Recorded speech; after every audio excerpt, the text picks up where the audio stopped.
Sir, हम्म। ये Bush versus गौर case क्या था? यार बुश मतलब ये राष्ट्रपति हुआ करते थे। आपने नाम सुना होगा George Bush, George W Bush.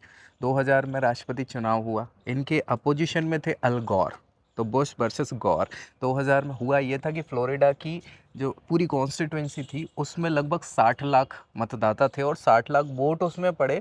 तो जॉर्ज बुश जो है वो लगभग 500 कुछ वोट से जीत जाते हैं। अब सोचो 60 लाख वोट पड़े हैं और उसमें 500 वोट से जीतना कोई बहुत बड़ी बात नहीं है। तो इसलिए अल गौर पहुंचे सुप्रीम कोर्ट, उन्होंने कहा यहाँ पे वैसे उनका अधिकार पड़ता था, फ्लोरिडा में ऐसा कानून था कि जब कोई बहुत कम मार्जिन से जीतता है तो फिर से मतगणना की जानी चाहिए, ताकि क्या है वो प्रॉपर समझ में आए कि हुआ कि नहीं। अब वो सुप्रीम कोर्ट गया और सुप्रीम कोर्ट में ये याचिका खारिज कर दी। मतलब लंबा केस चला, सारी चीज़ें हुई, लेकिन फाइनली जो 25 स्टेट थी उसको जीता माना गया, किसके लिए? बुश के लिए। और बाकी इन्होंने, अल गौर ने अपनी हार स्वीकार कर ली।